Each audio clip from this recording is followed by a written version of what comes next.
മന്ത്രിയുടെ ഓഫീസ് കേന്ദ്രീകരിച്ച് നടന്ന പാതി വില തട്ടിപ്പിൽ ഉരുണ്ട് കളിച്ച് മന്ത്രി കെ കൃഷ്ണൻകുട്ടി. പണം വാങ്ങിയ പേഴ്സണൽ സ്റ്റാഫ് അംഗങ്ങളുടെ വിവരങ്ങളും ഓഫീസ് കേന്ദ്രീകരിച്ചാണ് തട്ടിപ്പ് നടന്നതെന്ന വിവരവും മറച്ചുവെച്ചാണ് പോലീസിൽ പരാതി നൽകിയത്.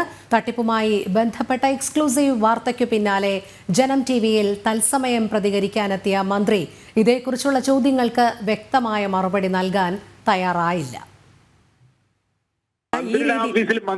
മന്ത്രി ഓഫീസിലേക്ക് പലവരും വരുമല്ലോ. അതിലിപ്പോ ആര് എന്ത് ചെയ്തു എന്നുള്ളത് നമുക്കറിയില്ല. പോലീസ് സ്റ്റേഷനിൽ പരാതി കൊടുത്തിരിക്കുന്നത് ഇവിടെ നിന്നാണ് കേട്ടോ.